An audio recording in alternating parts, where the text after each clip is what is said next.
படிப்பை நீங்க வலுக்கட்டாயமா உங்க பையனுக்கு திணிச்சதுனால தான் இந்த நிலைமை. நான் சொல்றேன் சார். படிப்பு படிப்பு படிப்பு என் பிள்ளைய பைத்தியமாக்கி வச்சிருக்கீங்க. Hi friends, welcome back to Tamil tech shop. நம்ம இன்றைக்கி என்ன பார்க்க போகிறோம் அப்படின்னா, ஜியோ வாடிக்கையாளர்கள் அவங்களோட இன்டர்நெட் ஸ்பீடை எப்படி இன்க்ரீஸ் பண்ணுறது அப்படிங்கிறத பற்றி தான் பார்க்க போகிறோம். நீங்கள் இப்போ தான் ஃபஸ்ட் டைமாக நம்ம தமிழ் டெக் ஷாப்பில் உள்ள வீடியோவை பார்க்குறீங்க அப்படின்னா, கீழே இருக்கிற ரெட் கலர் சப்ஸ்கிரைப் பட்டனை கிளிக் பண்ணிங்க. பக்கத்துலேயே இருக்கக்கூடிய பெல் சிம்லையும் கிளிக் பண்ணிங்க. நாங்கள் போடுற ஒவ்வொரு புது அப்டேட்டும் உங்களுக்கு உடனுக்குடன் வரும்.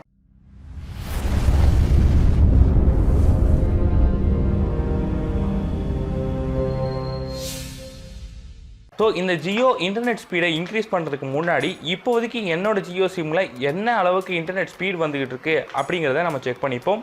ஸோ இதுக்காக பார்த்தீங்க அப்படின்னா கூகுளாவோட ஸ்பீட் டெஸ்ட்டோட ஆப்பை இன்ஸ்டால் பண்ணியிருக்கேன். ஸோ இப்போ வந்து பார்த்தீங்கன்னா என்னோடய சர்வரும் டிரெக்டாக ஆகிடுச்சு. நான் ஜியோ 4G தான் இருக்குங்கிறதும் உங்களுக்கு காமிச்சிச்சு. ஸோ நான் இப்போ கோங்கிறத கொடுக்குறேன்.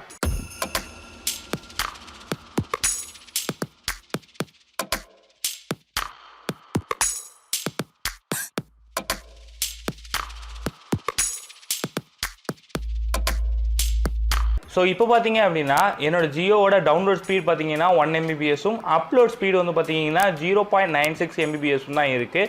ஸோ இப்போ பார்த்தீங்க அப்படின்னா ரொம்பவே ஸ்லோவான இன்டர்நெட்னு சொல்லலாம். ஸோ இதை எப்படி இன்க்ரீஸ் பண்ணுறது அப்படிங்கிறது தான் இப்போ பார்க்க போகிறோம். இதுக்கு வந்து பார்த்தீங்க அப்படின்னா நீங்கள் ஃபோனில் சின்னதாக ஒரு செட்டிங்ஸ் மட்டும் சேஞ்ச் பண்ணி வச்சிங்கனாலே போதுமானது. ஸோ இப்போ என்னோடய ஃபோனோட செட்டிங்ஸ்குள்ளே வந்திருக்கேன். ஸோ இதில் வந்து பார்த்தீங்க அப்படின்னா சிம் கார்டு அண்ட் மொபைல் நெட்ஒர்க்னு சொல்லிட்டு ஒரு ஆப்ஷன் இருக்கும். அதில் என்னோடய ஜியோ சிம்மை நான் செலக்ட் பண்ணுறேன். இதில் வந்து பார்த்தீங்கன்னா ஆக்சிஸ் பாயிண்ட் நேம் அப்படிங்கிற ஒரு ஆப்ஷன் இருக்கும். அதை செலக்ட் பண்ணிங்க. ஸோ இதில் வந்து பார்த்தீங்கன்னா ஏபிஎன் அப்படிங்கிறது இருக்குது. ஸோ ஏபிஎனில் வந்து பார்த்தீங்கன்னா ஜியோ நெட்டுக்கான என்னோடய ஏபிஎன் செட்டிங்ஸ் இதில் இருக்குது. இதுக்குள்ளே நீங்கள் வந்துங்க. ஸோ இதில் வந்து பார்த்தீங்க அப்படின்னா மோஸ்ட்லி வந்து பார்த்தீங்கன்னா எல்லாரோட ஜியோ ஏபிஎன் செட்டிங்ஸும் இதை மாதிரி தான் இருக்கும். இன்டர்நெட் ஜியோ நெட் ஏபிஎன் அப்படிங்கிற நேமில் இருக்கும். ஜஸ்ட்டு கீழே ஸ்க்ரால் பண்ணிட்டே வந்துட்டீங்க அப்படின்னா ஏபிஎன் புரோட்டோகால் அப்படிங்கிறது ஒன்று இருக்கும். ஏபிஎன் ரோமிங் புரோட்டோகால் அப்படிங்கிறது ஒன்று இருக்கும். இதில் வந்து பார்த்தீங்கன்னா கீழே IPv4/IPv6 அப்படிங்கிறது இருக்குது. ஸோ இதில் எதையாச்சும் ஒன்றை செலக்ட் பண்ணிங்க. ஏன்னா 2 டவரும் எங்கே கிடைக்குதோ அந்த பேசிக்கில் ரன் ஆகிற மாதிரி தான் இந்த ஏபிஎன் செட் பண்ணியிருக்காங்க. இதனால் கூட நமக்கு ஸ்பீட் ஃப்ளக்சுவேஷன் வரலாம்.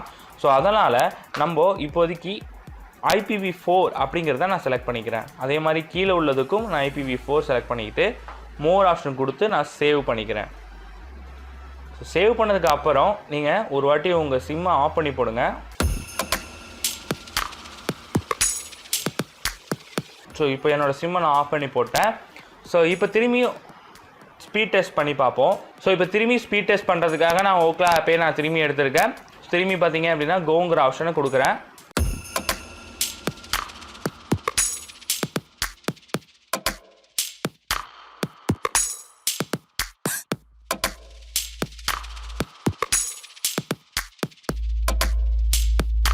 ஸோ இப்போ பார்த்தீங்க அப்படின்னா முன்னாடி இருந்த ஸ்பீட் டெஸ்ட்டுக்கும் இப்போ உள்ள ஸ்பீட் டெஸ்ட்டுக்கும் உங்களுக்கு டிஃப்ரென்ஸ் தெரியும்.